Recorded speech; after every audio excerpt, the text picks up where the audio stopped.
আচ্ছা, আবার একটু সাদা সাদা কালা কালা প্রসঙ্গে আসে, কারণ আপনি যতদিন বেঁচে থাকবেন আপনার এই গানটা নিয়ে কথা শুনতে হবে, এই গানটার রিকোয়েস্ট আসবে। হ্যাঁ, হ্যাঁ।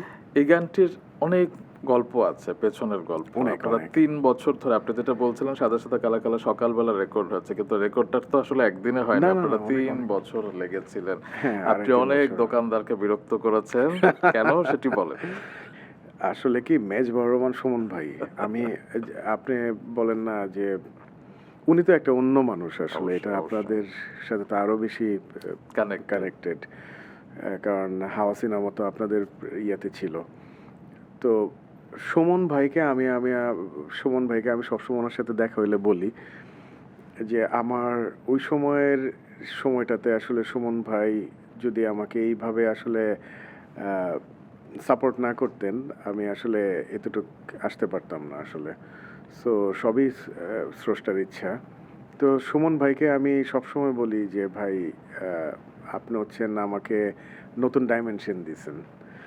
তো মেজবাহুর রহমান সুমন ভাই তো খুবই আসলে মিষ্টি মানুষ। তো আহ, উনি আমাকে বলছে একদিন যে এমন একটা গান করতে হবে, ধরেন এই কাঠের সাউন্ড বা থালা বাসনের সাউন্ড বা এরকম কিছু একটা আর কি, যেটা আসলে নর্মাল ইনস্ট্রুমেন্ট না, টুল টেবিল বা নৌকার উপরে যেহেতু গান হবে ওইসবের সাউন্ড একটা বিগ সাউন্ড বানাইতে হবে আসলে। এবং উনি একটা কথা বলছে আমার মনে আছে যে এমন একটা সাউন্ড ইমন বানাইতে হবে যেন সিনেমা হল কাঁপে। আমি তো টেনশনে আছি, ইনস্ট্রুমেন্ট ছাড়া কিভাবে আসলে এই জিনিস। যাই হোক, সব ওনার যেভাবে চাইছেন আমরা সবাই মিলে রেকর্ড করছি অনেক দিন ধরে। তো দোকানের যে বিষয়টা, এই ধরেন এখন গানের সুরে সুরে তো আমার থালা বাসন ইয়া করতে হবে, মানে বাজাইতে হবে, তো ওইগুলো তো সুরে থাকতে হবে, সব কিছুরই তো একটা সুর আছে। অবশ্যই, অবশ্যই, অবশ্যই। সো আমি নরসিংদীতে বড় বাজারে গিয়ে ধরেন ৫০-৬০টা মানে ৫০-এর উপরের থালা বাসন, আহ, কলস এসব বাজায় বাজায় বাজায় বাজায় আসলে এক একটা ওই মোবাইলে শুনি স্কেল, একটা টোকা দেয় মোবাইলে শুনি স্কেল, এরকম করে আসলে জিনিসপত্রগুলি কালেক্ট করছিলাম। এবং দোকানদাররা তো আসলে বলতে পারতেছে না নরসিংদীর তো, তো অনেকেই চিনে টিনে, তো কিছু বলতে পারতেছে না। আমিও আগে মাফটাপ চাই নিছি ভাই, অনেক বিরক্ত করবো, কিন্তু কতক্ষণ ধরেন ধৈর্য আছে তো মানুষের। সো এইভাবে আসলে আমরা ইনস্ট্রুমেন্টগুলি কালেক্ট করছিলাম। আমরা ইভেন এই গানটাতে নিঃশ্বাসের সাউন্ড পর্যন্ত রেকর্ড ৪০-৫০ জনের, তাই বলে? হ্যাঁ, আমাদের এই এই গানে কিন্তু অনেক মানুষের রেকর্ডিং আছে।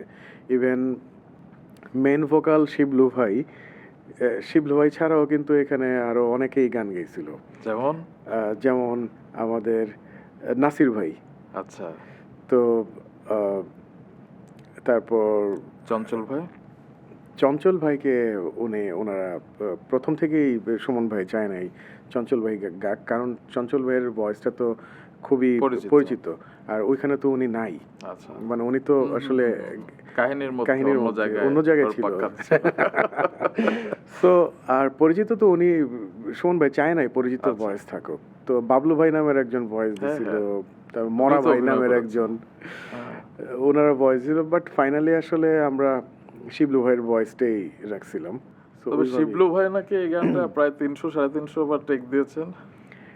অনেক টেক দিতে হয়েছে ওনার, এটা ঠিক। ইভেন এই গানটা কিন্তু অনেক লম্বা সময় রেকর্ড করা, অনেকের রেকর্ড করা, অনেকভাবে রেকর্ড করা, কত মানুষের রেকর্ড করছি আমরা এটার কোনো ঠিক নাই, এবং ফাইনালি কত মানুষের ডিলিট করছি এটার কোনো ঠিক নাই।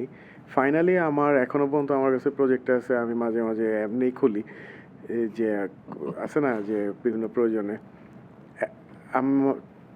400-450 উপরে মিউজিক ট্র্যাক আছে এখনো, 500-র উপর এরকম কাছাকাছি। এবং তারপর যে ফাইনাল একটা সিলেক্ট হলো, সেটা তো অনেক মানে কষ্টসাধ্য কাজ, কারণ কোনটা সিলেক্ট করবেন সেটা নিয়ে তো আসলে আপনাদের এই 2-2.5 বছর গলদঘর্ম হতে হয়েছিল।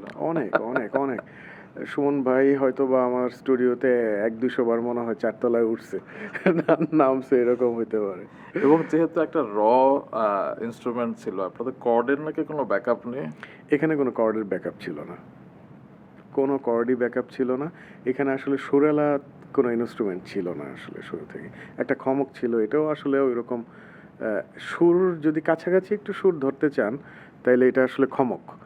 আচ্ছা। একটু হালকা সুর টুরে আছে না, একটু না হইলে তো খারাপ লাগে, একটু লবণের মতো আর কি একটু দেওয়া, বাট কোনো কিছুরই সুর ছিল না, কিন্তু একটা সিম্ফনি ছিল। প্রতিটাই আমরা এমনভাবে একটা কাঠ পর্যন্ত আমরা এমনভাবে নিছি যেন কাছাকাছি একটা স্কেলের একটা টিউনে থাকে। থালা বাসনগুলি স্কেলের টিউনে। যে কলসটা বাজাইছিল শিবলু ভাই, এটা আমি 50টার উপরে কলস বাজায় একটা কলস নিছি আসলে। ধন্যবাদ সেই নরসিংদীর বাজারের দোকানের ভাইটাকে। তো এরকম ভাবে আসলে এটা শুনতে মনে হয় যে আসলে আমরা খুবই জিনিসটা ইয়ে করছি, বিষয়টা এরকম না আসলে। এবং আরেকটা মজার বিষয়, আমি কিন্তু ওই সাদা সাদা কালা কালা গানের ওই টাইমটাতে মানে ফুললি এটার মধ্যেই ছিলাম আসলে একটা একটা দেড়টা বছর। আর মানে কোনো কাজ করা? না, অন্য কাজ করছি, বাট আচ্ছা। গান আসলে স্পেসিফিক এটার মধ্যেই আমরা ম্যাক্সিমাম টাইম দৌড়াদৌড়িতে ছিলাম আর কি। বাহ।